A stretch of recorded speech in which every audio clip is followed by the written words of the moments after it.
एक दिन सुबह सुबह दरवाजे की घंटी बजी। दरवाजा खोला तो देखा एक आकर्षक कदकाठी का व्यक्ति चेहरे पे प्यारी सी मुस्कान लिए खड़ा है। मैंने कहा, जी कहिए। तो उसने कहा, अच्छा जी, आप तो रोज हमारी ही गुहार लगाते थे। मैंने कहा, माफ़ कीजिए भाई साहब, मैंने पहचाना नहीं आपको। तो वह कहने लगे, भाई साहब, मैं वह हूँ जिसने तुम्हें साहेब बनाया है। अरे गुरुजी हूँ, गुरुजी।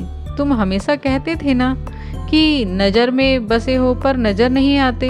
लो आ गया, आज पूरे दिन तुम्हारे साथ ही रहूँगा। मैंने चिढ़ते हुए कहा, ये क्या मजाक है।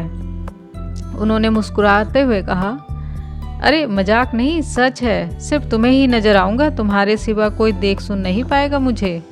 कुछ कहता इसके पहले पीछे से माँ आ गई और बोली, अकेला खड़ा खड़ा क्या कर रहा है यहाँ? चल, चाय तैयार है, आजा अंदर। अब उनकी बातों पे थोड़ा बहुत यकीन होने लगा था और मन में थोड़ा सा डर भी था। मैं जाकर सोफे पर बैठा ही था तो बगल में वह आकर बैठ गए। चाय आते ही जैसे ही पहला घूंट पिया, मैं चिल्लाने ही वाला था गुस्से से, अरे माँ, ये हर रोज इतनी चीनी।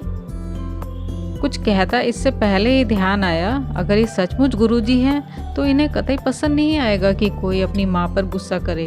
अपने मन को शांत किया और समझा भी दिया कि भाई तुम नज़र में हो आज, ज़रा ध्यान से। बस फिर मैं जहाँ जहाँ वह मेरे पीछे पीछे पूरे घर में।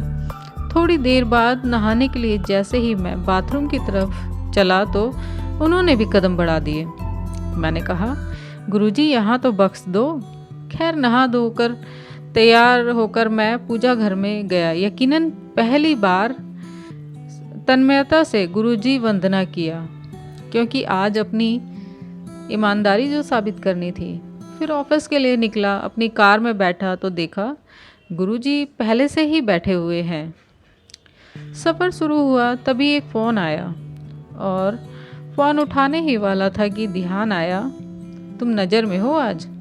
कार को साइड में रोका और फ़ोन पर बात की। बात करते करते कहने ही वाला था कि इस काम के ऊपर के पैसे लगेंगे, पर ये तो गलत था, पाप था, तो गुरुजी के सामने कैसे कहता।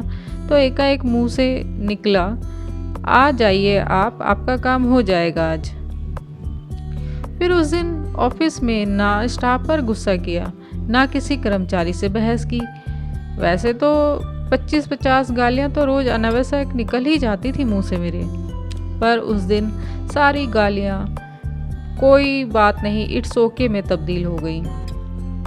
वह पहला दिन था जब क्रोध, घमंड, किसी की बुराई, लालच, अपशब्द, बेईमानी, झूठ, ये सब मेरी दिनचर्या का हिस्सा नहीं बने।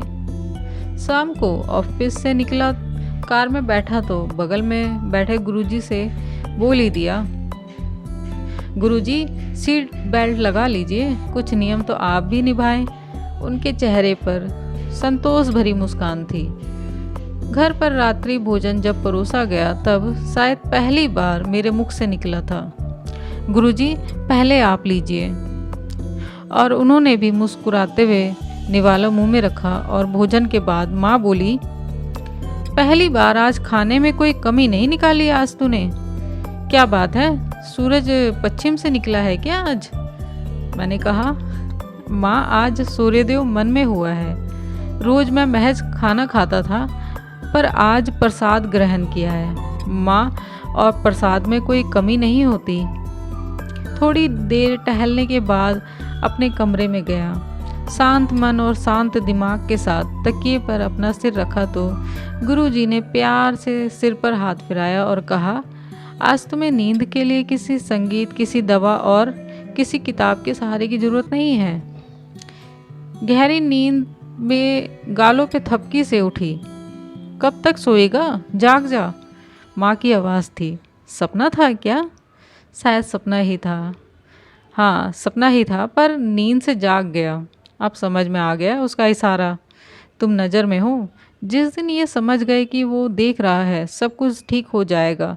सपने में आया एक इशारा भी हमें काफ़ी कुछ समझा सकता है। तो दोस्तों, कैसी लगी आज की हमारी ये बहुत ही अच्छी गुरुजी की रचना। और अगर अच्छी लगी हो और इसी तरह की और भी कहानियाँ और रचनाएँ आप सुनना चाहते हैं तो हमारे चैनल को लाइक, शेयर और सब्सक्राइब ज़रूर कीजिएगा। और अगर आप दूसरे प्लेटफॉर्म पे सुन रहे हैं तो फॉलो भी कर दीजिएगा हमें। तो हम मिलते हैं आपसे अगली स्टोरी पर। तब तक के लिए अपना ध्यान रखिए और हमेशा खुश रहिए। मिलते हैं हम अगली स्टोरी में आपसे, तब तक के लिए बाय बाय।